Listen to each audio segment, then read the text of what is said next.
अस्सलामुअलैकुम नाज़रीन, मैं हूं जुल्फ़िकार हुसैन खान और आप देख रहे हैं K9 सिटी न्यूज़। हर सख्त नज़र बिस्मिल्लाहिर्रहमानिर्रहीम बिस्मिल्लाहिर्रहमानिर्रहीम। अज़ीज़ान मिल्लत इस्लामी, अस्सलाम वालेकुम रहमतुल्लाहि व बरकातुहू। जैसे कि आप लोग जानते हैं, ये मोदी सरकार आई जब से एक पर्टिकुलर कम्युनिटी को टारगेट कर रही है। जैसे कि मुसलमानों के साथ मुस्लिम पर्सनल लॉ में मदाखिलत करती है, ट्रिपल तलाक़ को लेकर बड़ा इशू बनाई, मुसलमानों से काफ़ी तकालीफ़ात है। माइनॉरिटी कम्युनिटी में भी मुसलमान कम्युनिटी को एक ऐसी टारगेट कर दिए हैं कि जो है सो उनका जीना मुश्किल कर दे रही। इनको हमारी अज़ान से तकलीफ़, इनको मस्जिद से तकलीफ़, इनको टोपी से तकलीफ़, इनको शेरवानी से तकलीफ़, इनको जो है सो पहले मदाखिलत करना ही इनका एम बना हुआ है। हमारी हर चीज़ से इनको तकलीफ़ हो रही है। अब वक्फ बोर्ड को लेकर चले, मैं वक्फ प्रोटेक्शन कमेटी का एक मेंबर हूँ। मैं Telangana state Waqf protection committee का appointed by the government of Telangana state as per the GO. मैं आपके बीच में बताना चाहूँगा कि एक इंट्रोड्यूस करना चाह रहे हैं, अमेंड लाना चाह रहे हैं बिल में, amendment act of 1995 Waqf act में जो है सो एक 40 अमेंडमेंट्स लाना चाह रहे हैं।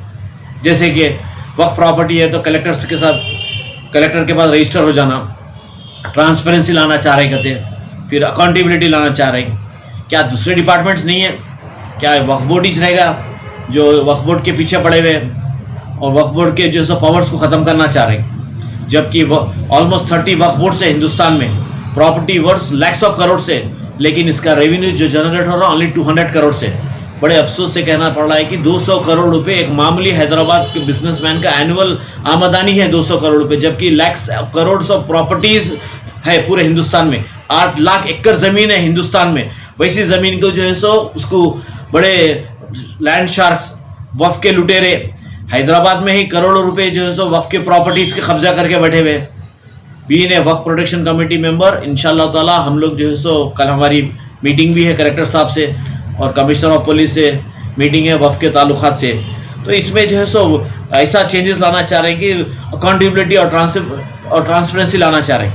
जबकि Waqf properties are protected by the constitution of India and Shariat application act 1937।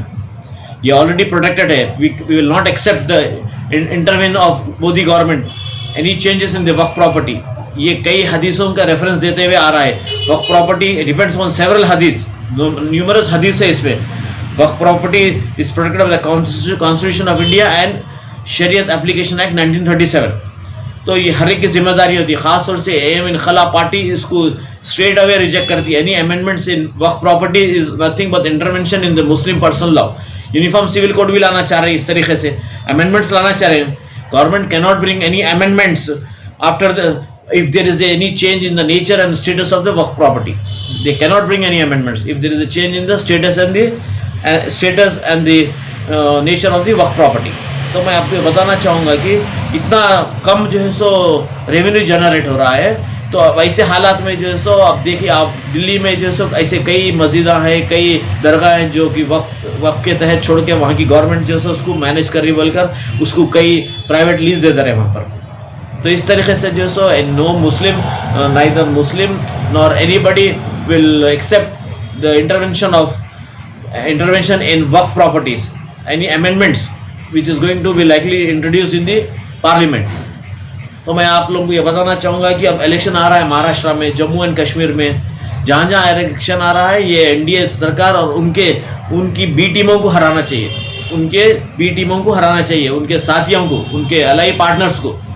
Hyderabad में भी है अलाई पार्टनर्स उनके, आप लोगों को मालूम है, मेरे को बोलने की ज़रूरत नहीं है। तो ये बी टीम्स जो है सामने एक बोलते पीछे एक बोलते, इनको नॉलेज नहीं रहती। ये बाय चांस बने सो है, ये इनहेरिटेड लीडर्स है यहाँ पर जो भी है सो। They are not the choice of the people, they are inherited leaders. By chance, by default है लीडर्स ये, विदाउट एनी कैपेबिलिटी। ये लोगों को कुछ कैपेबिलिटी नहीं रहती, ना तो जो है सो ये लोग कुछ फैसला ले सकते।